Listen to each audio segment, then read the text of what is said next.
Mm-hmm.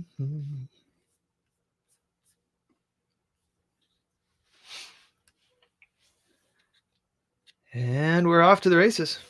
We're live. This is happening. Are we live on Facebook? We're live everywhere. We are. Yeah, it's happening. All right, here we go. Ladies and gentlemen. Hey, folks. It's Saturday. We are, what is it? Saturday, what's the date today?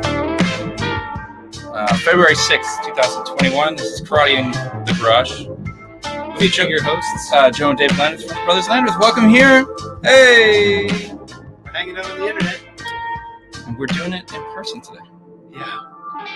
A big upgrade from the last Super big upgrade. couple of months of hanging out on the internet on Saturdays. Yeah.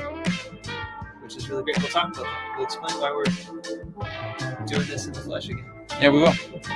All right. I'm going to turn this music off. Welcome here, everybody. We're super pumped to be here with you. Saturday. It's a great day. Welcome to the back of my room. I think everybody is used to being closer that way. About 6 feet in front. But we're trying a real thing here. I'm into it. This is weird because we're not used to this angle, so we actually have to look into the camera if we want it to not look like we're looking elsewhere like this. So can you pull up this screen on that screen? Is everybody doing that? I mean, you're pretty blind, but if you make that screen big, I can probably see it from here. Oh yeah, there's no way I could see that. Oh, okay. I can't see it either. Don't worry about it. Never mind. No way whatever you had before was great. All right, we're producing our own show again. So yeah, this is pretty cool for us. We for those of you who don't know, we're broadcasting live from Winnipeg. Welcome to Winnipeg, everybody. This is our You've home. Never been to Winnipeg, Manitoba, Canada. Now you're here. And it's so cold. It's so cold. Oh my God, today. it's so cold today. Yeah, it was a proper Winnipeg day. It's down minus 30 Celsius, which is pinch over minus 30 Fahrenheit. Pinch colder than minus 30 Fahrenheit, I believe. It's awful. It's awful. We've had a really mild winter this year, so we've been spoiled. But we're not here to talk about the weather. I don't want to talk about the weather. No, but we wanted to talk about why we're sitting here together, which is kind of cool. Mm-hmm. We're in Winnipeg. We've been under sort of aggressive restrictions against gathering in groups for the last number of months. And the most recent sort of lifting of restrictions meant that we could choose to have two designated people to socialize with outside of your homes. Yeah. So obviously that's an impossible decision to make when you've got sort of a large family and we've got a bunch of grandparents and stuff. But ultimately what we decided to do was to open up our bubble so that we could not only see each other, obviously, which is amazing, and because I've missed you so much and missed Anna, but it also allowed us to work on the record. Yeah, which is we're up against the clock because I got a baby on the way. Yeah. Less than 5 weeks.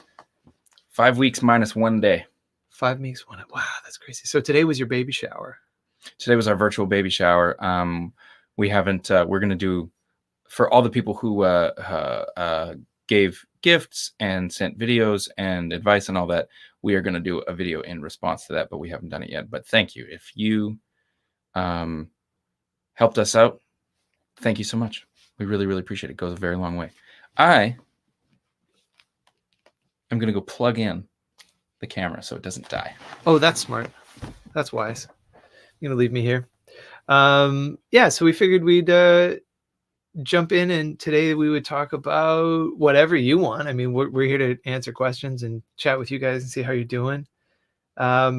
But we also thought maybe it would be topical to talk a little bit about what it's like making a record in quarantine and how that has, I mean, everybody, all of our peers, everybody who's an artist right now is making weird records because we're having to make records in ways that we've likely a lot of us haven't done.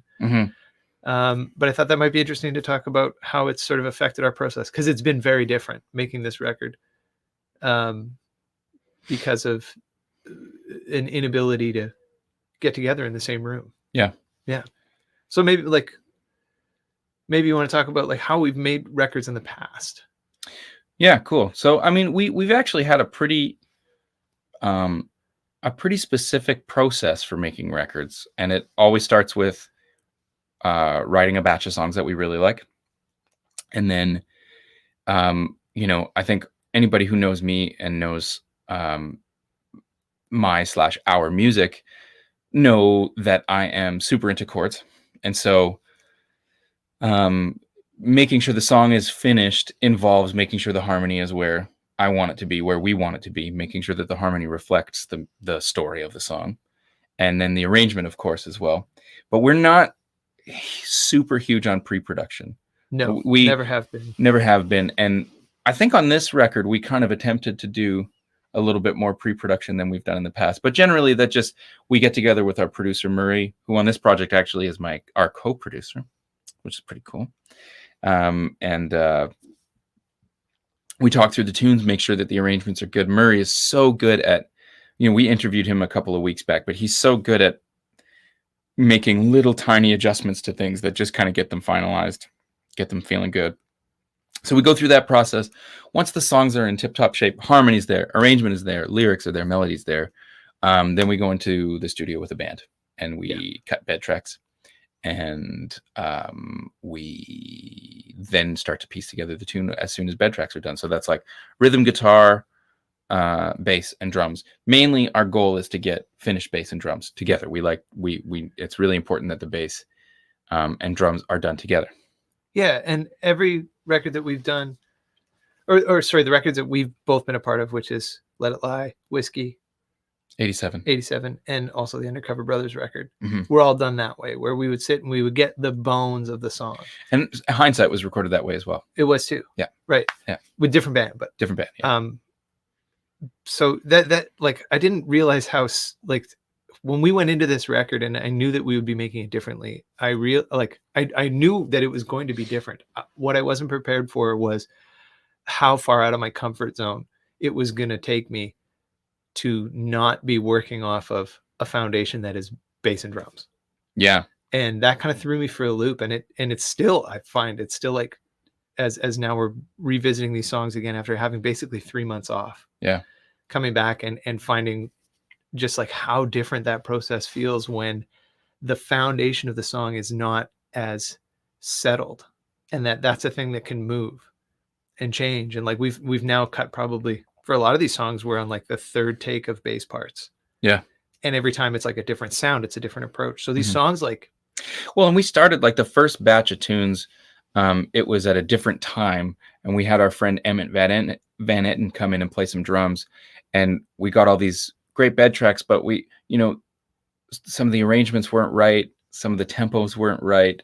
There was a lot of stuff that we kind of missed, and we kind of went back and we're like, oh man, like I think this song is too fast. I think this song is too long.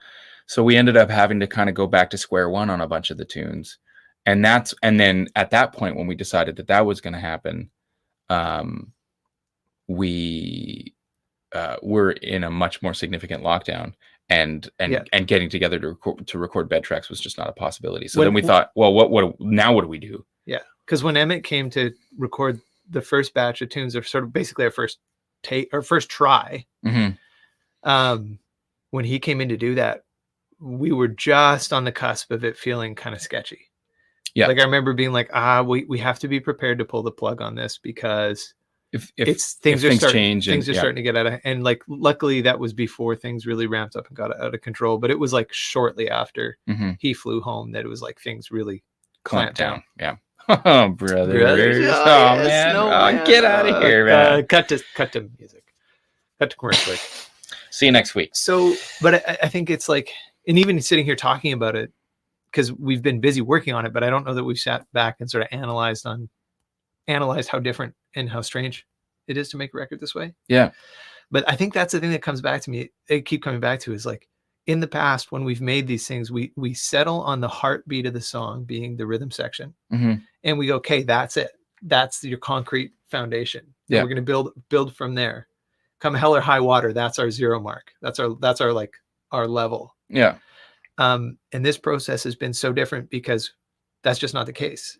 And when anything can change in the song, I find like I'm just like I've had these moments of just being like I'm losing complete objectivity on like what is this Yeah. song? Who is this song? Yeah. Yeah. Because when the rhythm section can be flipped on its head like that, then it can be a completely different piece of music. The tempo changes. Yeah. And there's a bunch of tunes. There's 3 songs for this record that I brought to the table that were, I had initially kind of thought maybe I would make like a small EP of tunes that I recorded before I moved into this studio space back in August. I've been working at home, I'm in a home studio, and I thought, oh, well, we're grounded, we're in lockdown, we're in quarantine. Maybe I'll make a record at home.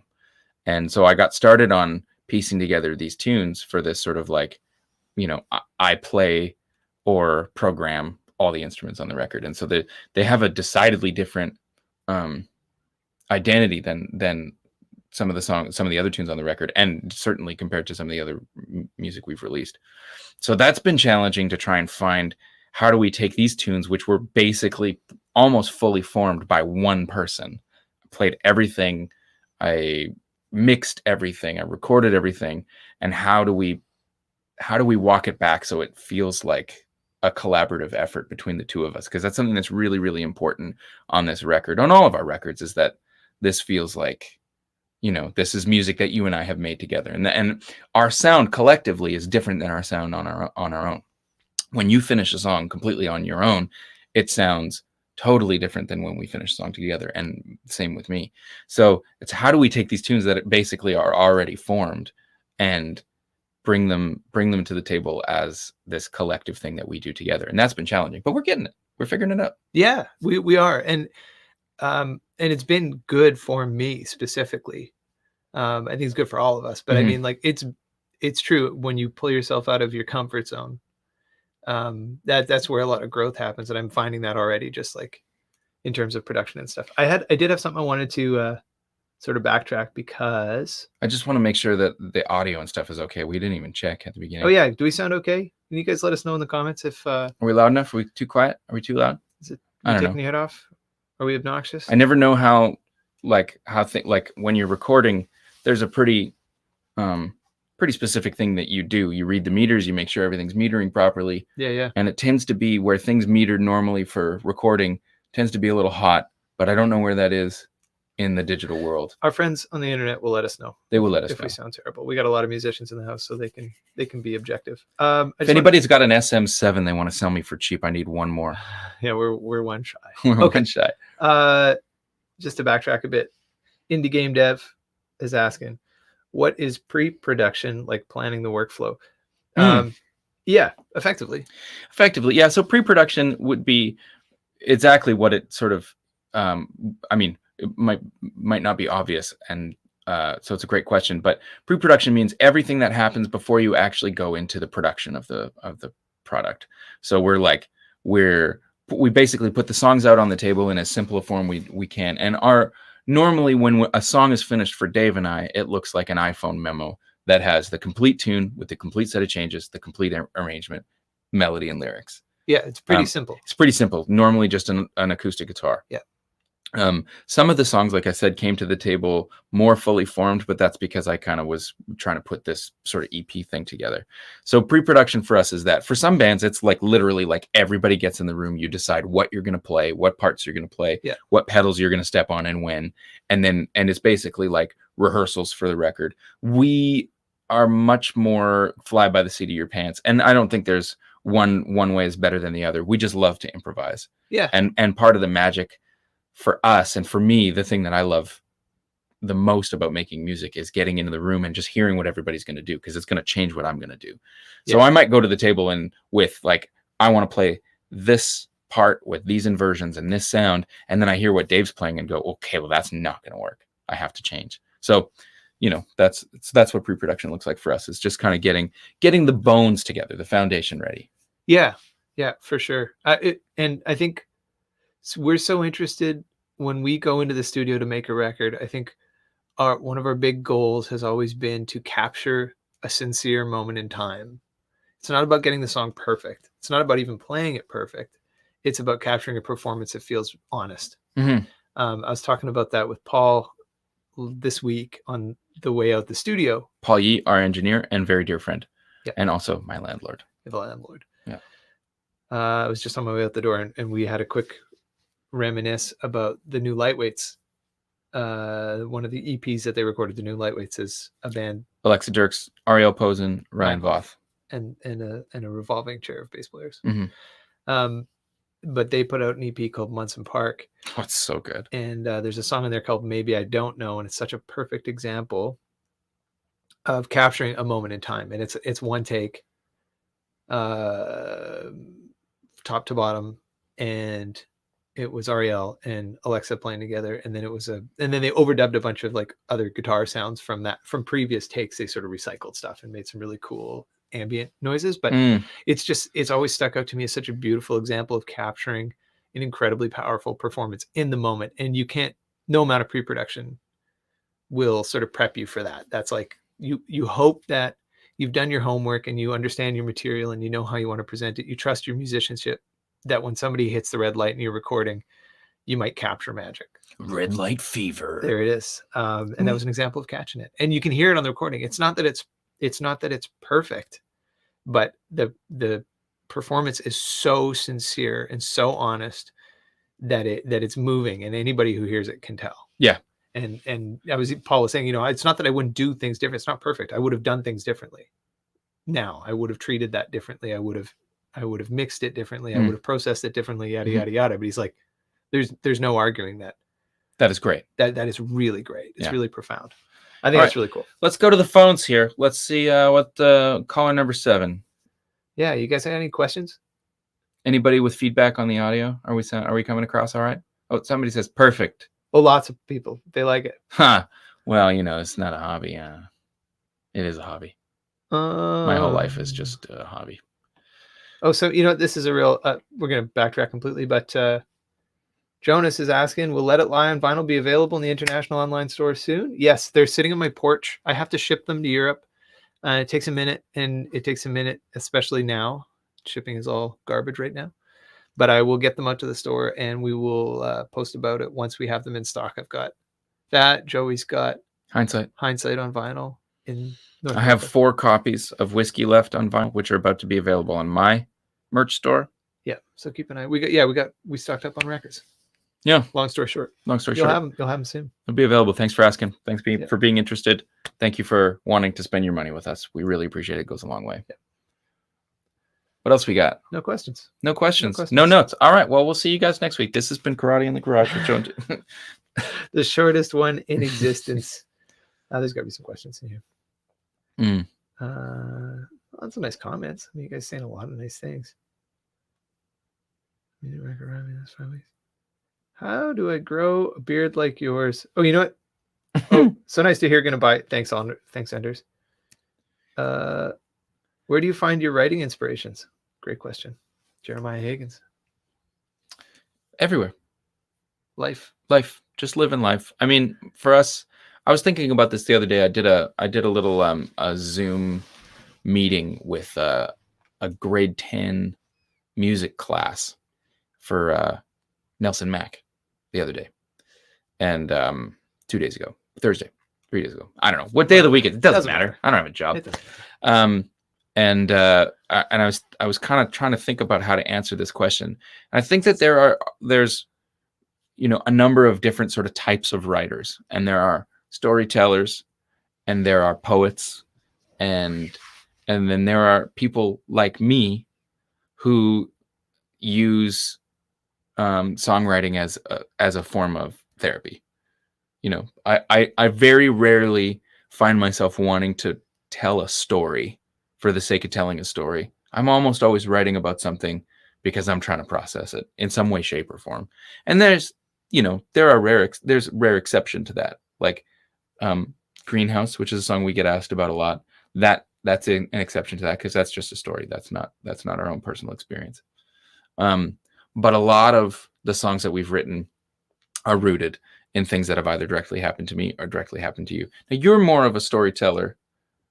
I think I try, but as you're saying that, I'm thinking, like, of all the times that I've sat down and been like, okay, Joe, here's the idea of the story I want to tell. How many times have we actually finished those songs? 0% of the time. Never. The ones that we like are when I come to you and be like, yeah, this happened to me. Here's this song. Mhm. Here's this song that happened to me, or isn't in response to something that happened in my life. Yeah. Those are the ones that stick. And I envy, you know, I envy people who write from all sorts of different places. And I think that there are pieces of all of those different things that I mentioned, like the storyteller, the poet, and there's many different versions of writer. And I think there's little pieces of all of those writers in everybody. You know, we start to tell our own story and start to process our own feelings, and then it does become, okay, well, what's the story here? Who is what? Who is doing what happened to whom? And what's the sort of thing? There's in that element of storytelling, and of course the poetry is in trying to find the right words to describe the setting or whatever. But yeah, for us, I think my default setting is who hurt me. yeah, or who did I hurt? yeah. And it's very, and now it's a little more like like it's not just who hurt me or who did I hurt, but it's also how much I love you and how much I appreciate you. It's these kind of things. As our lives change, yeah. It's you inevitably want to write about different things. I think I aspire to be a storyteller still. Like, I haven't given up on it. Yeah, I have. I'm not changing. That's just fine. You be you. I like things to be I like routine, I like structure, I like schedule. Unless it's my email. I'm sorry to anybody who ever sends me an email. It's not good. I often find myself asking you, Joey, like, didn't you see that email? You're like, oh no, I'm terrified of my inbox right now. There's hundreds of messages in there. It's like, it's bad in there. I need you to read that email. You're like, no, it's not going to happen because there's like 100 scary emails in there that I don't want to deal with. It's not like that. It's just that it's so disorganized because my email address is also my business email address, but it's also the thing where I get like reverb.com has offers on this. And so like amidst all of these important emails that need to be read, there's also all this friggin' spam that I cannot get rid of. And I have days where I just like violently unsubscribe from things and still but then there's a part of me that's like a violent unsubscriber. You heard it here first, folks. There's a part of me that just is like, maybe I should just get a new email address and start from scratch. But I like my email address. I got it in, I don't want to say when I got it because then I might just be broadcasting my personal email to the world. But it's special. It's a special email address that I think people born later, maybe even after 2000 may not have access to these types of emails. It's so cryptic. Here it is. My email address is littlepig87. Joey Shreds with a Z at Yahoo. At AOL. At AOL, yeah. At MSN Messenger. We can do an entire episode of Karate in the Garage and inbox management at some point. Oh, yeah. It's definitely I would love it. Let's not talk about this. Nobody cares about this. Somebody says it's not a show. James says it's not a show until Joey has said bonkers at least once. Is that a thing that you say? I do. I say bonkers. I love to say the word bonkers. There was a question here. Do you intentionally select modes to write songs? Can I get a shout out for? Oh, can I get a shout out for Jeff? Happy birthday, Jeff. Hey, Jeff. That's Keith's dad. Yeah. Shout out to you. Happy birthday to you. Sorry, I won't do that. This feels weird now that like we've got a couple of lights here. We have something that feels like a camera. It's a new thing. We're really upping our production here. What are you reading right now? Oh, I don't know how to do that. I've been reading the same book for how old is Finn? That long. I got through it. Like I sat down with it the other day. It was like, I'm going to read a book. I got through half a page. Yeah. I don't have a ton of time. I look forward to reading a book again. Yeah. I like reading, but I don't have a ton of time to read. And I'm not like super driven to read, but the last thing I read was a book called The Illegal. Oh yeah. About the runner. It was a really good book. It was a good story. What is your favorite tone you've ever recorded? And okay, Aaron Lewis asks, Q for both. When you think of your guitar bass on recordings, what is your favorite tone you've ever recorded and what tune is it on? Favorite tone that we've gotten on our own records? I'm assuming, yeah, or maybe not. Maybe anywhere. What's your favorite guitar sound? Oh man, I know what mine is. What's yours? No, you go ahead. You go first. This is a hard one for me. You go first. My favorite guitar sound on any of our recordings yet is the guitar solo on Our Love. That has a great story. Yeah, that is a fun story. It was fun. We didn't know what we're doing. No. We got that song. We were so happy with it. Mm-hmm. And I think in a lot of ways, like it's the first guitar solo on our first record. Mm-hmm. And I think in a lot of ways, well, easily it's my favorite, but I think that was like, that's the first piece of guitar playing that people heard on a Bros Landreth record. Because when we put out that record for the first time, we didn't put it out with a single. We just released the album. Yeah. We didn't know what we're doing. Put it on a CD, baby. And so people would have queued up that record, heard that song first, and that was what they got. Well, that's cool. Yeah. And it also, I love the bass sound on that record. Donnie Benedictson recorded recorded that bass sound, and actually recorded half of that guitar sound, because Dave and I, we've told this story before, so forgive us if you've heard this already, but the Our Love solo, it was not cut in the track while we were doing rhythm guitars, but it was cut on the rhythm session. So we had kind of gotten through all the bed tracks and had a little bit of time left. So it's like, well, why don't we get to some solos? So we cut that, and that was my old 66 Deluxe no reverb, which was a gift from our neighbor. It was a beautiful gift from our neighbor Ron when we were growing up. And he said, "Oh, I used to play guitar. I've got an old guitar amp. Maybe you might like it." Oh yeah, I forgot. It's been in the basement for 40 years or 30 years. And he said, "It's not Gibson, but the other big guitar company, Fender." Yeah. I actually posted a couple of years ago. I posted an Instagram post that told this story. But basically, Ron gifted me this amp, and when he brought it over, he told me about it, and then I forgot about it for like a year, and then he showed up one night in the middle of nowhere, and was like, "Hey, I dug this amp out and thought you might like it." And I plugged it in, and I said, "Oh man, this is amazing. I could probably help you sell it." And he said, "No, I don't want to sell it. I think you should just have it." So that's how I got that amp, and that was my main guitar amp, and still one of my favorite guitar amps ever. Someday, one of us, somebody our age right now, like in 2021, is going to have a Line 6 Spider that they're going to tuck away in the basement, and 40 years from now, they're going to gift it to some young guitar player on his way up. You take that back. That's hurtful. That's hurtful.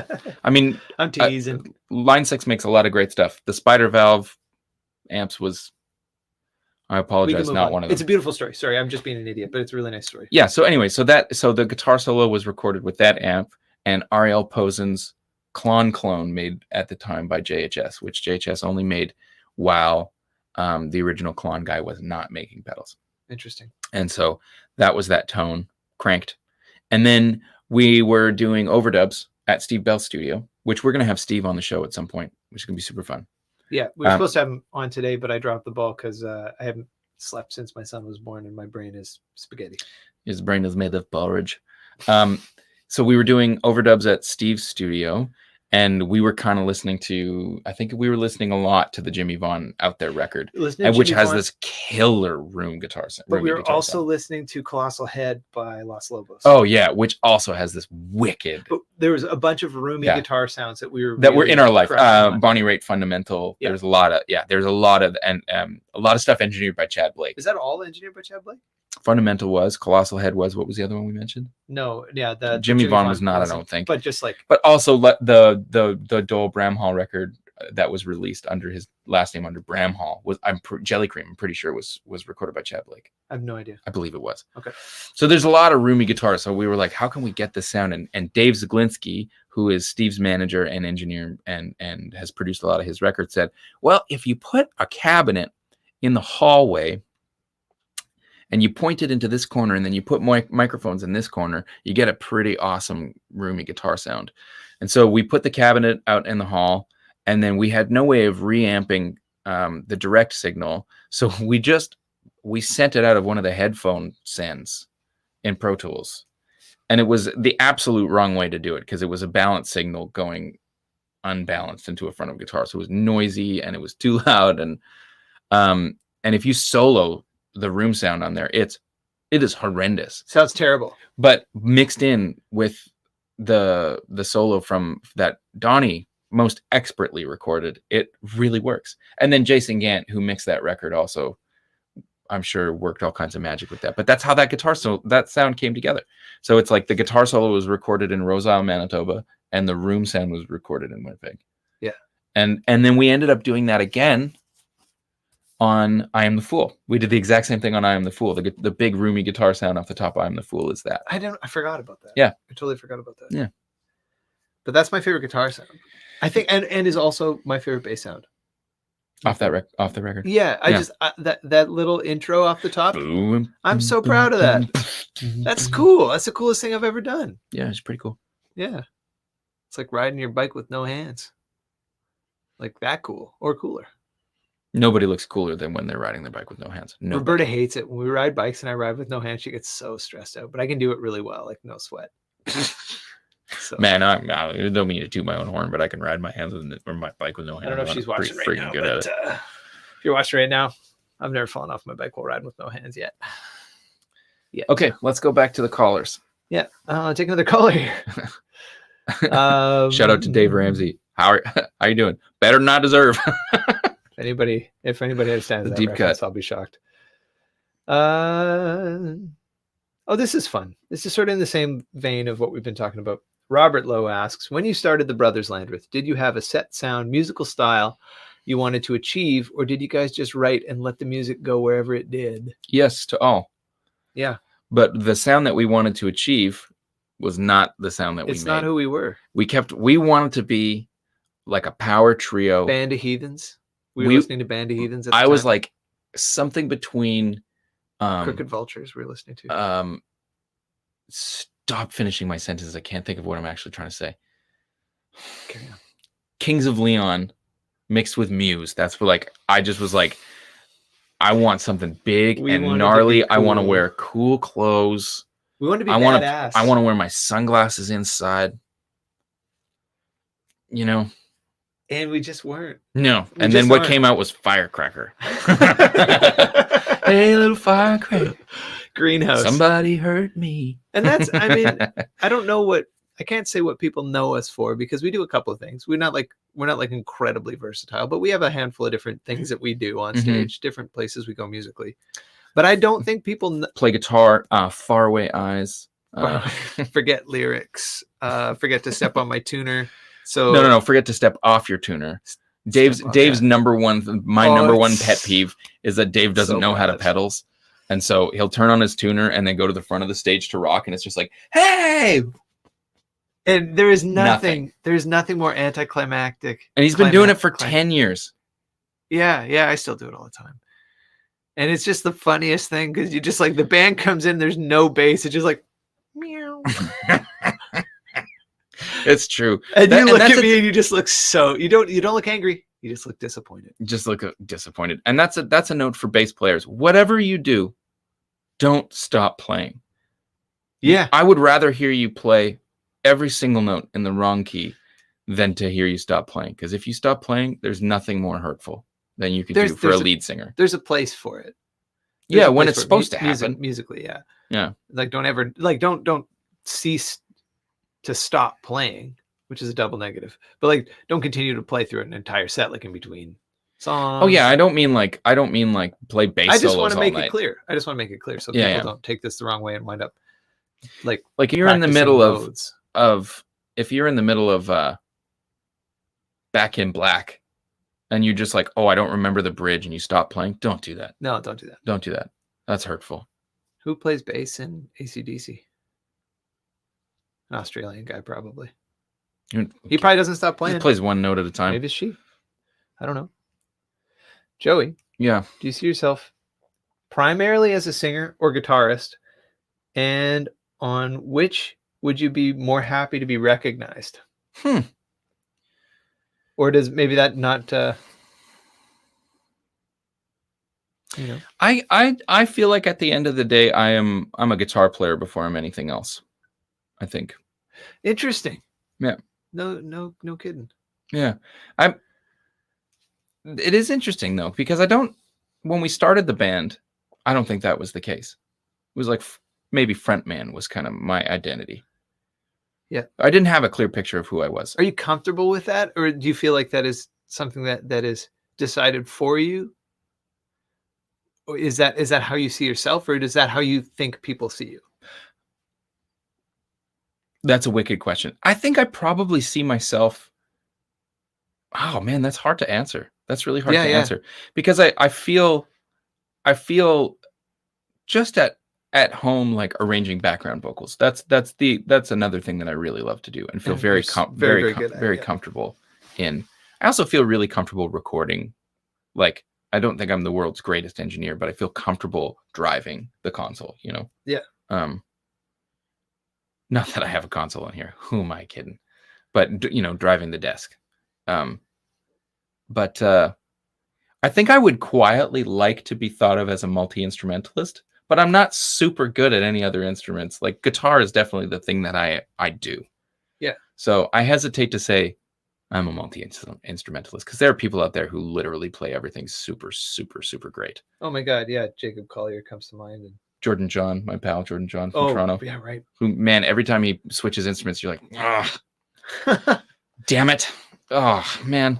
But I think I'm very grateful. I'm very grateful. Pass me that hurdy-gurdy, man. What? Are you for real?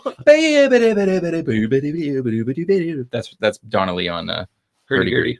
I think to be honest though, because when I started to get recognition as a guitar player, I was existing in a plane where I knew that I was good at guitar, but I also was very aware of a lot of other people who were much better than me. And when I was working as a side person, my main strength was not that I was this super great guitar player. It was that I was a good guitar player who was also an asset in other areas. Like I could sing, I did a bunch of tour managing for some folks. So I had some other skills, and I so it wasn't only like, you got to get Joey, he's the best guitar player for the gig. It's like, you got to get Joey because he'll learn all your harmonies and he'll help out with some of the back end stuff. And so, and that's not, I mean, I'm not trying to be self-deprecating. I think that, and I accepted that. I was happy to be that guy. Yeah. I did a tiny bit of band leading as well, in those days. So, I think when I started to get recognition as a guitar player, it was really encouraging, and it made me feel really, really good. And I was very excited because it just wasn't how I saw myself. And so even though I still feel like I'm good at guitar, but I know a lot of people who are way better. I'm still pretty grateful for that title. But functionally and as a professional, I definitely feel like a guitar player first. Cool. Yeah. So, cool. Interesting. But I'm grateful for it. And recognition is an interesting thing, and I don't necessarily need or want it, but I do appreciate it. Yeah, it doesn't hurt. I'm not about to go like, oh, I wish people saw me more as this. Because I'm just grateful that people care at all, that I got a seat at the table. Yeah, hell yeah. Great attitude. Thanks. Great attitude. What about you? Do you see yourself as a bass player or more of an accountant?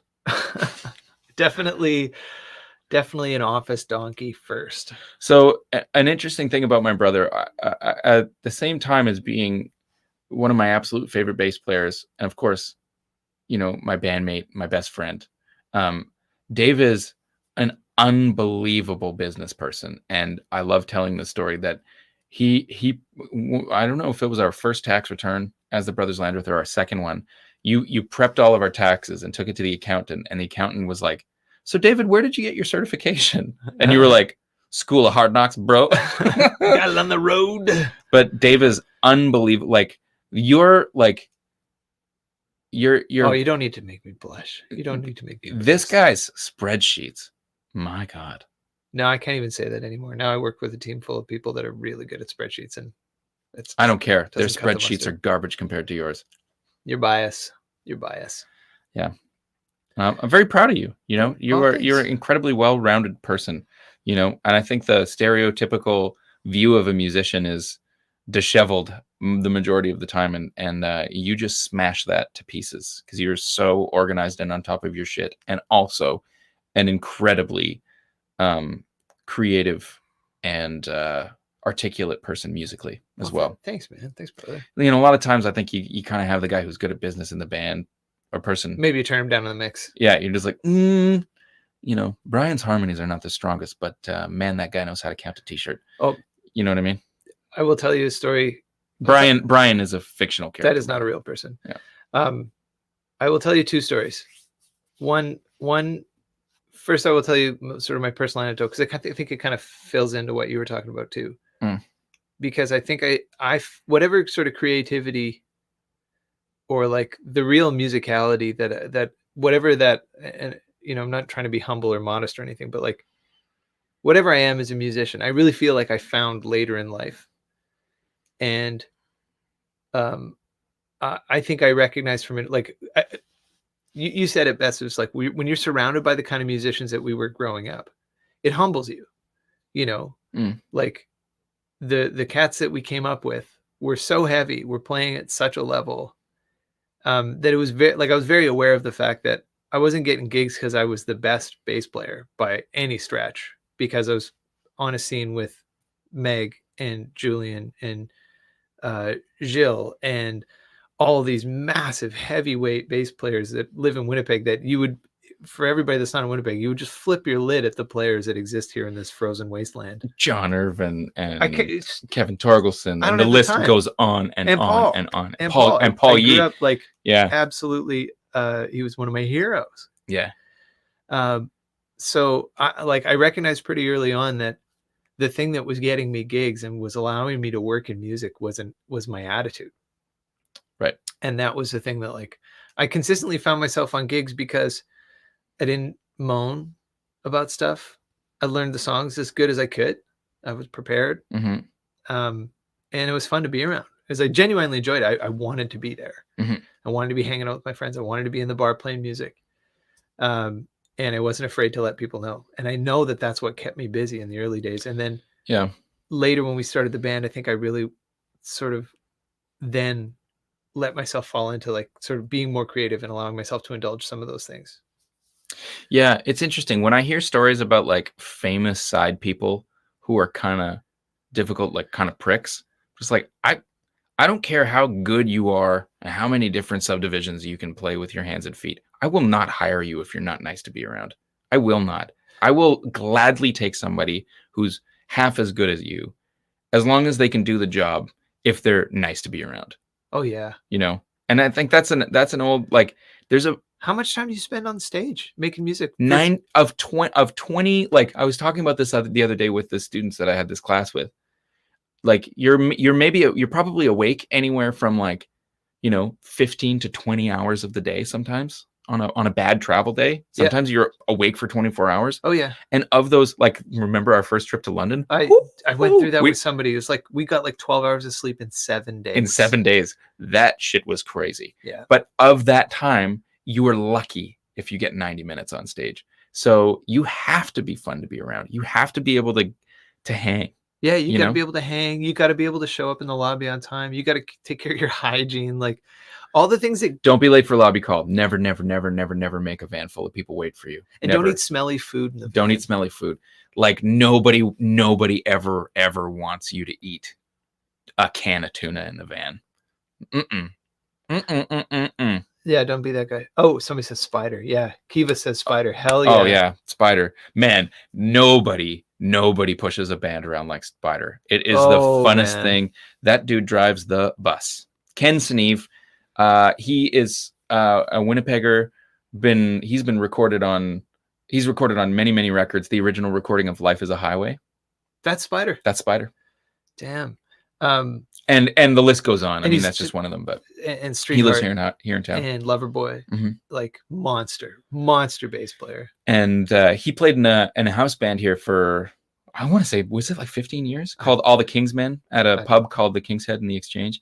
And there were 2 gigs that happened weekly when we were coming up, when I turned 18. One was Ego Spank with Murray, which we talked about a couple weeks ago, and the other one was All the Kingsmen. And it was like some of the best players just like taking tunes and jamming all night. And like, it was not uncommon for All the Kingsmen to play one song in a set, you know? Yeah. And it was the kind of thing where like this happened a couple times. And one time I even got to be in the house band for this.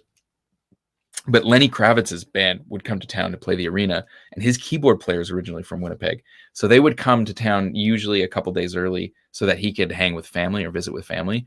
And so a lot of times they would call up the King's Head and come and play. And I got to be in the band one night. And I remember it because I lost some hearing that night.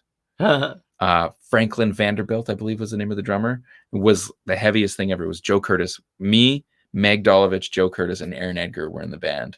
And it was heavy. Yeah. And I got to stand next to Craig Ross. Actually, this is a fun story. Marty Thiessen reminded me of this, and I love this. So we're on stage. I'm so nervous. We get the call from the owner of the pub, and he goes, "Hey Joey," at the time I had a house gig there on Wednesday nights, and he said, "Normally the Kravitz guys come to town and jam with all the Kingsmen, but none of the Kingsmen are in town. Can you put together a crack band and just come and play? And when these guys feel ready to get up on stage, and they want to play, you just move out of the way and let them do their thing." Yeah. Like, absolutely. So I called up Joe, Meg, Gur, Aaron Edgar, who, if you're not familiar with him, he is also quite a well-known internet drummer guy who does unbelievable things. So check him out, Aaron Edgar, one of our very dear friends. And so the Kravitz guys show up, and they're unmistakable because they look so cooler than anybody. Craig Ross with his afro, like skinny rocker guy, lots like rings and stuff. And he walks up, and I handed him. I had at the time a Mexican Strat Seafoam Green that was not the nicest guitar, but I loved it. And I hand that to Craig, and he plugs directly into Joe's old Bassman. I think it was Bassman or Bandmaster, and just like. It was a rig I could not possibly make work for me. And Craig plugged into it and it sounded incredible. And we were playing Use Me. And so it's like Franklin Vanderbilt on the drums. I can't remember. Meg was playing bass. The horn section from the Kravitz band was on stage. We're playing Use Me. Joe is singing his absolute ass off. And somebody looks at me, it's my turn to solo. And I'm like, oh, okay, this is it. This is my moment. I start to play this solo. And the Marty Thiessen told me this story years ago, reminded me of this story, and he was like, it was so fun to watch because your solo just had this perfect arc, and it started to climb and then it just like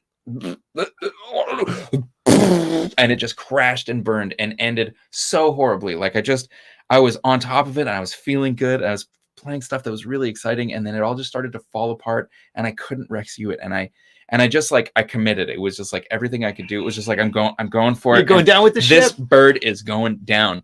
And I just absolutely shit the bed. And I was so horrified because I was like, this was my moment. And Craig Ross hits me and he goes, "That's fucking great." And I was just like, what just happened? And there's something in that I think that what I took away from that was him saying, like, it was ballsy. You just go for it. You don't know if you're ever going to get it. And if you don't get it, who cares? If you're going to go down swinging. Go down swinging. And I wish that there might actually be like a board tape of that going around. That's one of my favorite moments. And I doubt if Craig Ross would ever remember it, but maybe he would. Oh, yeah, you're that guy that crashed and burned that night in Winnipeg. That was great. There's no way he remembers it. But it just goes to show you. You don't think so? In my heart of hearts, he remembers. Maybe and he thinks does. of me fondly, and he remembers my guitar and wishes that I'd have sold it to him for $15,000. I'm just kidding, and obviously that was very fun, and I learned a lot in that moment. Yeah, I just had, the whole time you're telling that story, I had this image in my head of you not going down with the ship and what that would look like, and it's just you just like throwing the guitar up and running off stage and just letting it clank down without you, just like a Looney Tunes moment, like just a a cloud in my shape is left. Yeah. The sound is like boing. Yeah, exactly. No, man, you go down swinging. And hey, we've been there. The thing is, if you don't reach for it, you'll never get there. You succeed 0% of the times that you don't try. How does the math work out on that? You guys know what I'm trying to say, though.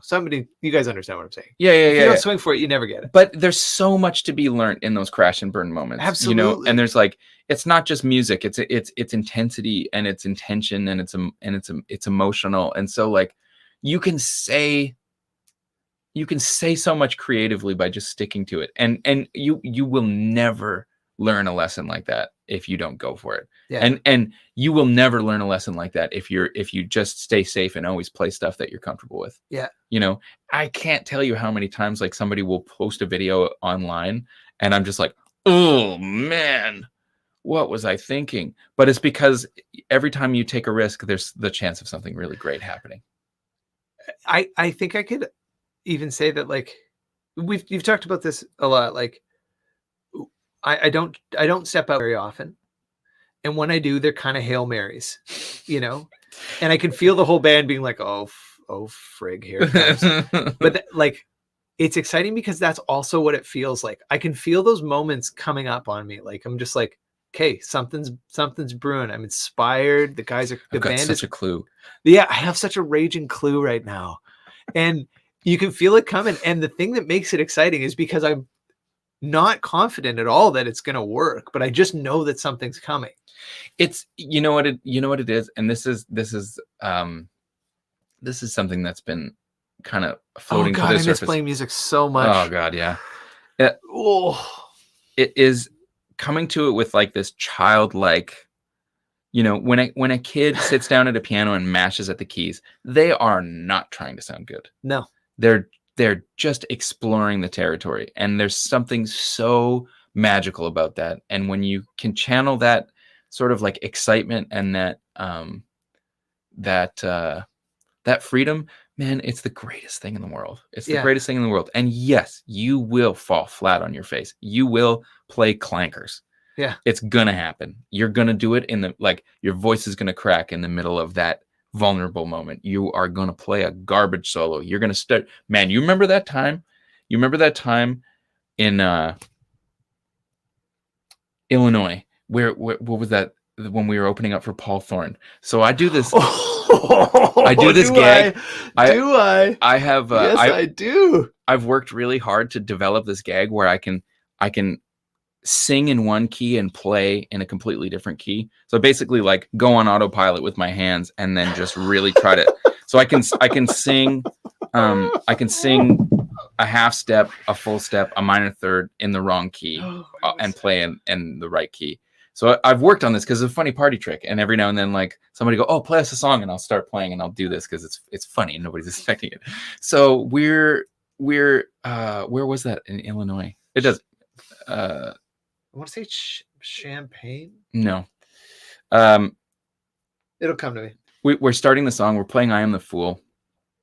We had just come off of a string of dates in the UK and Europe, or just the UK. And so we were super tired. And anyways, we start I Am the Fool. I have my capo/capo in the wrong position, and I don't realize until the band comes in, but I can't fix it. I'm stuck in, I'm singing in G and the song is in A, and I can't stop. And I cannot find my way back to the original key. And I sang the entire first verse and pre-chorus in the wrong key. And I was looking at you, and the band was looking at me, and I was just like, and you were asking me for help. The best part is you were off the mic. You're like, help. I'm like, I don't know what you want me to do, man. Like, there is no turning back. I remember that, like, it felt like 100 million years in my head, but it was only a split second. I remember looking at the audience, and the audience kind of being like, and the chorus came in, and everybody's like, oh, nice. I am the fool. Yeah. Yeah. You know what? And with great risk comes great reward. Truly. But you know what? And for all those times, for all those moments, I mean, you always end up laughing about them eventually. That was that was funny pretty much instantly. That was funny. Well, I mean, I was laughing. I remember Ariel looking at me just being like, holy shit. Like, whoa, this is gnarly. And we're just like, well, I don't know. Like, just, you got to keep playing, man. Just like keep driving it. It's one of those moments where you're like, I really, really, really want to stop the song and like die. Oh, I do. I remember it so vividly. That stage was really funny too, because it was really, really narrow. Yeah. It was wide. And so we were like really in a line. We were like in a straight line, and we were also opening for the band, so their gear was set up in their formation, and we kind of have to set up around their stuff. So it was like everything about it was uncomfortable and kind of helter-skelter. But I'll tell you this: we've never sold that much merch. We had a lineup of people that night, in that club, who loved the show and signed CDs until halfway through Paul's set. I remember feeling so terrible about it because people were lined up out the merch booth into the theater with their backs turned to the band, waiting to get to the merch line. And we were signing CDs. Yeah, right. And that was a lesson to be learned, because just because you think you didn't do a good job does not mean that what you are hearing is what the audience is hearing. Because how many times have you played a show where you're like, well, I guess I'll just give up and go back to landscaping, and somebody goes, that was the best show I've ever heard, and you're like, were you at the same show that I was at? You don't get to have an opinion. Well, or maybe it's just that, like, you got to understand that there's so many different perspectives on that show that are colored by so many different things. Ours are colored by our egos often, right? Yeah. Like, oh, it wasn't good enough. How was my guitar solo? Yeah, exactly. How did I come across in the PA? How did, does this pedal work? Nobody gives flying hoot. Talking about Ryan. Hoot nanny. Ryan had this uncanny ability to listen dispassionately that he honed. And he's about the only person that I would trust getting off the stage to actually say, like, he could listen dispassionately to music and give you like a really objective feedback, incredibly objective feedback about how you perform. But it wasn't the same as having a great show. It was just like, were you sitting in the pocket all night? Were you in tune? Did you groove? Yeah. Were you rushing fills? Like, he could tell you, no matter how much fun you were or weren't having, he could tell you, be like, oh man, it was like, yeah, you might not have enjoyed yourself, but like, you played well, you performed well. Yeah, right. Which I always thought was interesting, but that is not what makes a show great. The energy that comes off the stage, the way somebody goes into a show, like an audience member comes in having a tough day, needs music that night. You might have a terrible night, but you may have just made their week, their month, or even their year. Anyways. All right. Oh man, this is way better when we're in the same room. It's really nice. I hope that Manitoba, let's keep these numbers down. This is beautiful. Yes. What is okay? This is fun. Meg and Marty in the comments are talking about the Craig Ross thing. Are Craig about it? And yeah, what are they saying? They're just having a laugh. They're dying. Okay, well, here we'll go through. Marty says, my recollection, anyone else would have played it super safe and played their worst SRV licks. Well, hopefully they play their best, but maybe they play their worst. I mean, they're hard licks to play. But what you played was epic and ballsy, and to me, it looked like you shrugged it off like nothing. And you've carried it for 15 years, so apparently it was impactful. Meg says, I'm dying. Marty says, me too, Meg. This is amazing. You know what? I got to say, like, in this quarantine time, nothing feels better than like a good belly laugh about reminiscing about the good old days. Yeah, it does bring me joy. It's in these moments, in the absence of music, in the absence of the community that surrounds the music. It's in those moments where I'm really grateful. Like, I hope this is not the case, but if life never goes back to normal and I'm never able to stand on a stage ever again, man, have we ever had a good run. Oh, yeah. More fortune and joy than anybody has any business scooping up in a lifetime. It's crazy. Yeah. It's crazy. No, I completely agree. Yeah. Completely agree. Somebody, Pedal Show posted a clip from, we did a Pedal Show that. live. Yeah. I saw that. They sound great. What a good band. Oh my God. It was so fun and such a great crowd. And I was just reminded, like, it just, man, does it ever feel so good to do that? Just make music together and hang out and laugh and have a good time and inspire each other and goof off and, like, have these weird little inside jokes that nobody knows about when, I don't know. Like Ariel posted a story the other day, and it was just like some clip, and then he put at the bottom, "Good, you?" And that was a bit of a band inside joke for a while. Certainly between him and Cody Owasik, but it just became a thing that we kind of said, like, "Good, you?" And I think the origins were because some people thought when he introduced himself, he was saying, "How are you?" like instead of Ariel. And you go, "Hi, I'm Greg," and you go, "Ariel, good, you?" I think that's what the origins of that. Something so it just like became that, yeah. It just became this thing that when somebody clearly didn't understand what you were saying, you would say, "Good, you." So anyway, it just like reminded me of like how funny that was to hear happen and how much I miss that. Inside jokes and camaraderie and friends and people and normal life. Yeah, it's nice to have a life that was good enough to miss. I think Yeah, absence makes the heart grow fonder and all that, but a little bit of perspective on how nice it was to just take those things for granted, and hopefully we won't take them for granted when they come back. certainly try not Yeah, to. try not to. Yeah. Um, it Ben, if you're still out there, I don't know if you're still watching, but have your kids gone down yet, or do we need to tell them to go to bed? It's about that time. Nell and Mabley. Nell and Mabley. Nell, Mabley, Mabley. It's time for bed, you go to guys. bed. It's time for bed. Stop Listen. messing around. Oh, are we scolding? I'll be tough guy. You be good cop. Good. I'll be bad cop. All right. Listen, we've had a great day. It's time to wind down. You guys have done really good with schoolwork this week. We're really proud of you, but we just need to wind things down. Sunday's a new day. Your Uncle Dave and your Uncle Joey are done playing nice. It's time for you to stop screwing around. No, you can't have another drink of water.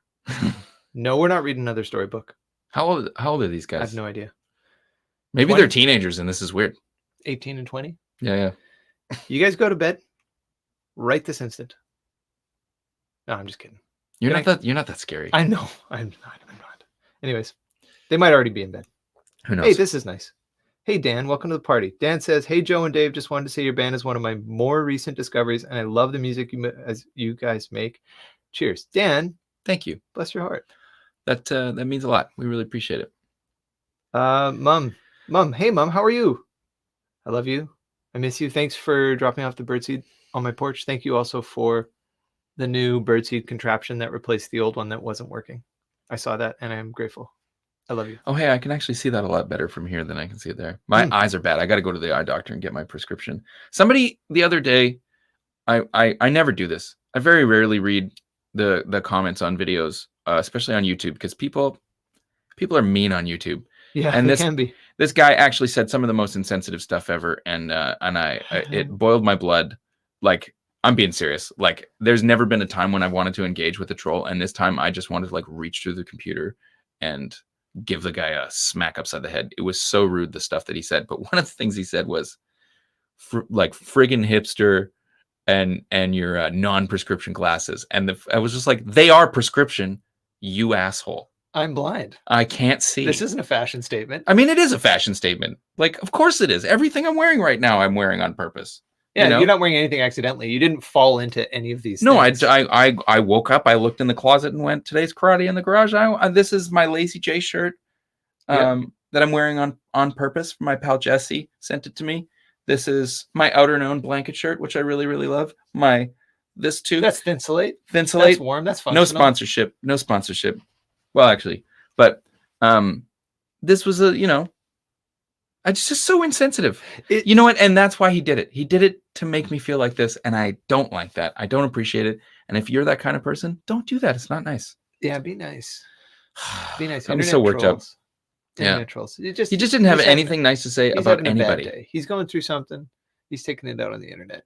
I feel bad for him. I hope whatever's bugging him and making him feel sad, I hope it passes. And I hope that he wrote those things not hoping that I would see them, because he probably was like, nobody's ever going to see this, so I'll just say this mean shit. I do think, to like some extent, part of why people feel emboldened to say and do the things that they do on the internet is because, like, especially when they comment on stuff with artists, is they don't realize that, like, we actually read that shit.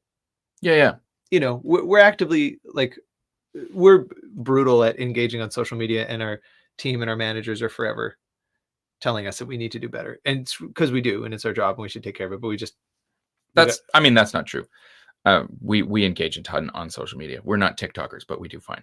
But the thing is, like, I'll just say though that, like, I think people post things like that because they don't expect us to read them. They don't think that we're actually looking at the comments. Yeah, and I mean, like, you don't engage in every comment because, you know, it would be a full-time job if you think of all the different platforms that are out there. Yeah. And especially with the mean ones, you just have to let water go under the bridge. But sometimes it gets to you, and there's no way that it's not going to get to you. And no amount of people saying, "Oh, you know, chin up, don't let it get to you," it still is going to. When somebody says, like, hurt. This particular comment was super hurtful. It wasn't just about the glasses. It was like he went on to say some really, really, really mean stuff, and it was just like, man, I can't not let that get to me. Yeah. And at try as I might, I can normally, like, when somebody complains about, oh, well, I bet you that guitar, who knows how good it would sound if it was in standard tuning, that kind of stuff. I'm just like, well, whatever. I mean, use your imagination. Yeah, sure.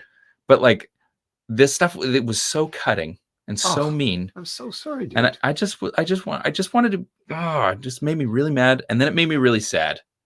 It actually just hurt my feelings. Well, check this out. Yeah. Check this out. What? Jesse Hoff. Hey, this is before we even went there. This is before you even start talking about that. Yeah. Out of nowhere, he says, "Hey, looking sharp, sunglass face." Well, that's this Jesse. Oh, no way. That is. Okay, so product placement. He might. Yeah. Who knows what he actually thinks? Yeah. Jesse makes great amps over in the UK. He's an American guy. He's done a lot of traveling. He has been to Winnipeg.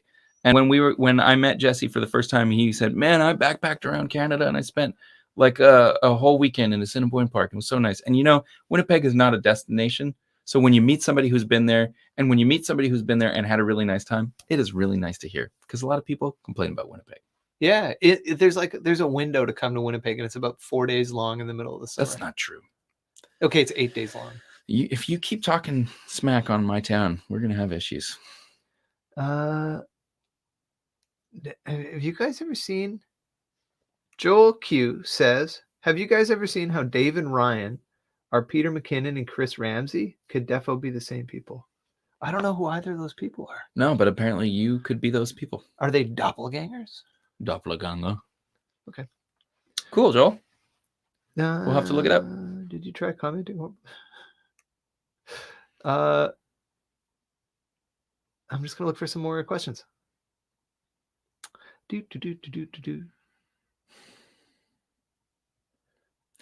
Thanks everybody for joining us today. Super fun. Yeah. I like this new setup. Man, it's nice. It's nice. I mean, it's nice to be together, but I like this little rig. I like sitting in the chairs. It's nice. I feel like. Did you notice? Ow! What did you just do? What did you do? You okay? The funny bone. Oh, it's not funny. It's Why do not they call funny. it that? Why do they even call it the funny bone? Bless your heart for not swearing on TV. Dave and Joe in Terrence and Phillip form. Who sent those to you? Brad Jackson from Jackson Audio. Wonderful. Nothing makes me happier. When we were cutting tracks for the record, I brought this over and put it on my stand. This is my favorite thing that they do. Hey, guy. Karate in the garage with your brother's language. Anyways, real grown up. I feel like I'm a little too casual here. I'll sit up straight. Step it up. Yeah. Bring your A game, is what they say. Oh, here's a cool one. Sure. This is great. From Joel again. Question for both of you. Many famous bands of brothers, Oasis, The Kinks, etc., fail. What has made you successful in working together? I have a dream of starting a band with my bro and making it work. I mean, yeah. What has made us? We're good. We're good communicators. Yeah. I mean, we definitely get under each other's skin the same way that other brothers do, but we've never been super scrappy. Like even I think at the height of our, I don't know, like we don't argue, but I think it's because we ask anybody who travels with us. I mean, like we don't like fight. We don't get into like screaming matches. Yeah. No. We definitely disagree constantly. Yeah. But we also like, I feel like we take each other's sort of needs and wants into consideration. Yeah. Even if it's like when we're recording something and you suggest something, I'm like, pretty sure that's not going to work. Well, let's give it a shot. I don't know. Yeah. You hesitated. Oh, it hurts to hear you say that. Ouch. No, I'm just kidding. No, but I'm sorry. That's not like I'm not saying, but I'm just that's the only time that we disagree right now is while we're recording. Like, why don't you try this? Oh, okay. Yeah, there's like the fundamental level of respect, I think, is where we operate from. Is that like I know that you respect me as a peer, as a creative peer, as a business partner, as a human being, and I think you also understand that respect to be mutual. Yeah, and that just like so when we do have disagreements, which we do often, or we do butt heads over something, it's never at the base of it. Like I'm not worried that you don't believe that I'm good enough to be in a band with, or Yeah. like it's just like we just have something that we need to hash out. Yeah. And like I think there's pretty clear roles in our relationship. Like, I feel like I'm kind of the creative guy first. You are like in sort of like a business setting, and you keep the machine running, your logistics, but we never there's always a seat for each other at each other's table. Definitely. So if there's something creative that you want to see happen, or an idea or a change in the set list, I'm never going, hey, that's my gig. Get off my lawn. It's like if you have something that you really feel strongly about, we will see it through. And the same goes with how we're running the business. If there's something where I'm like, I really don't like this relationship, I don't like how it's going, I don't like the way this person's treating you, or I think we should try this instead of that, there's never a get out of my territory. I know that at the end of the day, if I were to leave you to do that gig, we would be fine. And vice versa. Yeah. But the important thing is that we always feel like we have a seat at each other's table, I think. And that is communication. And, we bicker tons, but I think, I mean, we don't mince words. So it's not, it's never like, if we don't like something, it's just like, oh, nope. No. There's never like, I feel bad for Murray because he's so diplomatic when we're working on records. He's such a sweet guy too. He's such a sweet man. So such jerks. I'll be in the booth singing something and he'll go, oh man, it's sounding really good. I feel like though in that one section we really should just, and I'm like, Murray, you're not going to hurt me. And Dave would just be like, I don't like that thing you're doing there. Stop doing that. Don't. And I'll either go, oh, okay, cool. Or I'll go, well, screw you. I really want to do that thing. Yeah. And then we go, oh, okay. Yeah. I don't know. No, I think that's it. I think you nailed it. It's like, I think we know what each other's strengths are. We understand that. And we've built this band and this business based on that in a lot of ways. But we also really respect each other's input. Like right from day one, the intent was always like, okay, Joe, you're the musical director. Mm-hmm. Like I have musical input. Mm-hmm. I have creative input. We write the songs together. We record all this shit together. But at the end of the day, I do trust you to lead that. And I feel that you have the same sort of faith in me to make, along with our business, like our manager who really does all the work, but like, you trust me to sort of help direct that stuff. Yeah. So it's about, understanding what our strengths are. And I think the fact that it's also like, if we were two guitar players, I don't know how this would all shake out. But like as a bass player, I'm happy taking a step back in a supporting role. Mm-hmm. So I'm not jockeying for that place at the front of the stage. I don't want to be at the front of the stage. I don't want to be leading that stuff creatively. I'm very happy to be a supportive role on the bandstand. Yeah. And so I think that keeps us just like we're not fighting for the same space. There's a comfortable spot for you. There's a comfortable spot for me. And it kind of works. Mm-hmm. Mm-hmm. Not without its friction. And I mean, we've been doing it for 10 years. Yeah, that's true. Or however long. Coming up. It'll be 10 years soon. Mick and Catherine, Mick from That Pedal Show and his wife Catherine, who are very, very dear friends of ours. Everybody at TPS is like family. I was talking to them. Anna and I were over there in 2019.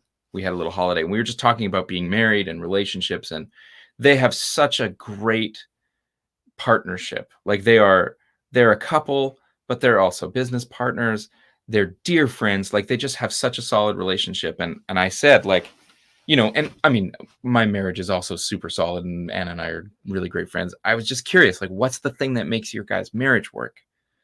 And Catherine didn't even hesitate. She said, I just make sure that he's as happy as he could possibly be, knowing that he's making sure that I'm as happy as I could possibly be. And as long as we have each other's back, and that doesn't mean that, you're completely selfless and you're never worried about yourself.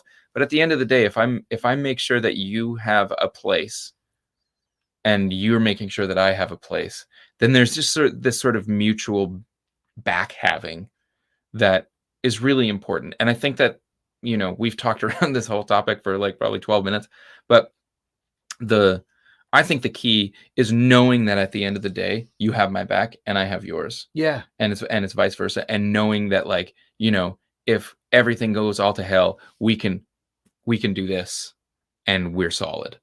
you know, Yeah. we lean in on each other mutually, and this Well, is indestructible. yeah.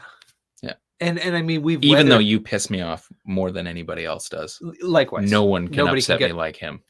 I'm just checking my list of people. Yeah, nobody can upset me like you either. Just a bit. Nope. No. Yeah, Oh no, no, definitely not. literally just you. Yeah. No, it's population 1 in SU. Well, and I know that because, you know, unfortunately fortunately, because we're here today and this is great. But we have weathered, you know, in terms of our band, we thought the band was going to disband Yeah. at one point, Yeah. and we survived it. And we Yeah. survived it because the band is also not the most important thing in our lives. Yeah. Our relationship as brothers, as friends, and the love that we have is way more important than the music that we make. And the band only exists because we wanted to hang out more. Ultimately. Yeah, that's why. Now I can't get away from him. And I can't stand you. But I mean, you know, we went through that, and that made us that made us face the really awful question of, like, what does it look like if the band stops? Mm-hmm. And it's like, well, we don't stop being brothers, and that's the most important thing. And so we had each other's back through that. You had my back in a big way, because I was the one that was like, okay, pump the brakes. I got to stop. I got to take a breather. And we didn't know if it was going to resume. Nobody knew. We were in like this really awful purgatory for a while. But we survived that. Yeah. We faced that test and came out the other end. And yeah, it's true. Like in a lot of ways, I do feel like it is truly indestructible, because what can you possibly take away now? What's left? I mean, we would continue to make music if there was no shows. Clearly, we're doing that right now. Yeah. If there's, you know, no possibility to even play with the band, we're going to still continue to make music. So it's like, yeah, I'll see you at the end of the line, man. We got this thing. We're going the distance. I can go the distance. Hey. I will find my way. Sorry, Ben. Now I feel like we've profiteered off of our our nighttime wishes. Yeah, I can't possibly accept your gift. I can. Dude, thank you. Thank you very much, Ben. That's really, really sweet. Very sweet of you, Ben. Ben's over in Wales. No question, thank you. We didn't hear Dave's rap skills in a long time. It's gonna be a long time. Yeah, I'm gonna have to say hard no on Dave rapping. Joey's gonna veto it. Joey's not a fan of my rapping, but I do. I can rap. No, you can't. No, you can't. Ah. Okay, there's a question I want to find. Oh, hey, this is a great, cool piece. Can you guys? Andrew says, "Can you guys make a trucker hat? I've been waiting for one." Oh yeah, I love trucker hats. Yeah, absolutely. Even though I've never trucked, I have worn a lot of hats. Gladly, you know what? I like hats. We have some awesome merch designs that Roberta's working on. Yeah, and I have just not got her to finish them, and that's on me. I keep forgetting to follow up on that. But we're gonna release them, and then we will. Yeah. Is there any other merch pieces? Yeah. You folks would like to see? What are you guys into? Do you like? You want to see a Brothers Landers scarf? Sweater? Do you like hoodies? T-shirts? Let us know what your. And we should do guitar straps.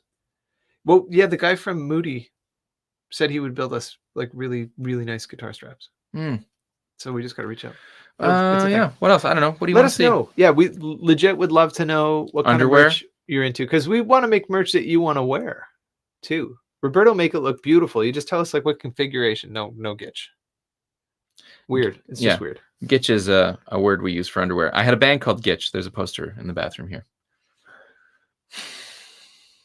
Okay, there was a question here. Somebody asked, I got to go back a pinch, but it was like, what's your most useless skill?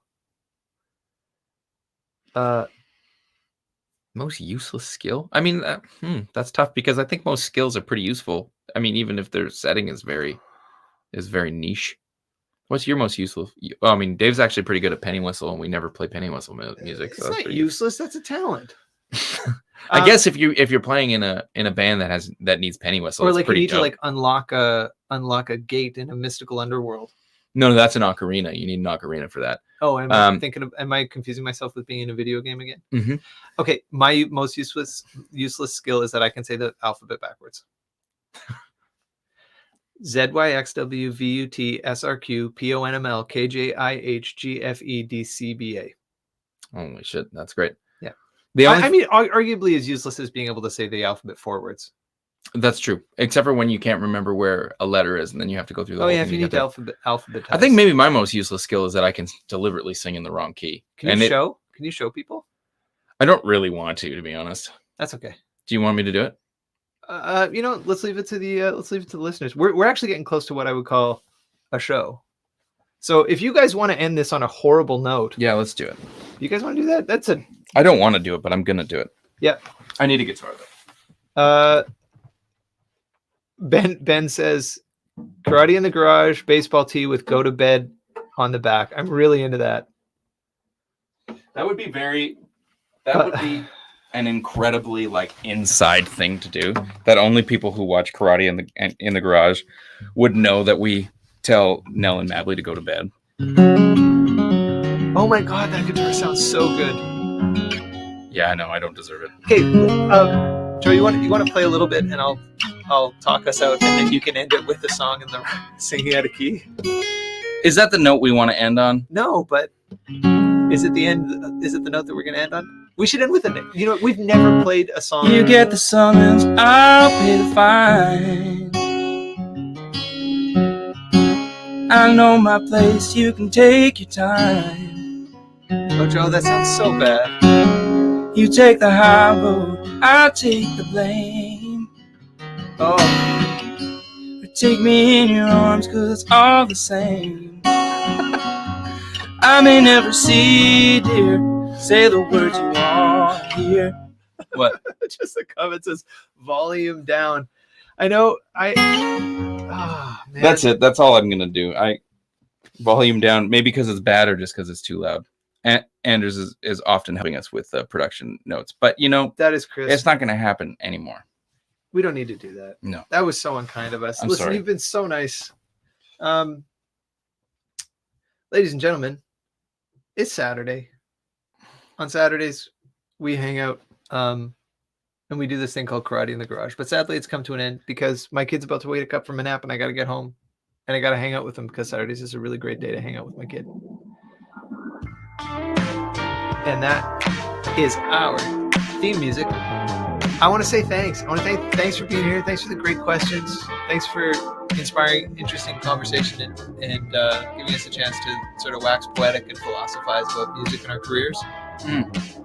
It's really nice to be here with you. It's great to be here with you too. Yeah, it's nice. And it's nice to be back working on this record. I cannot wait to share this record. I cannot wait to share this record with you guys. Hey, you know what? I never liked you. I'm practicing my drunkle. It sounds pretty good. What do you got to say? Thanks everybody for joining us. We absolutely love doing this, and in the absence of being able to play shows, it really makes us feel connected to each other and to you. And to you guys. And we really appreciate it. We miss you. And as soon as it's safe, we'll be back out on the road. But until then, we'll see you next week on Karate in the Garage. Bye, friends. Bye.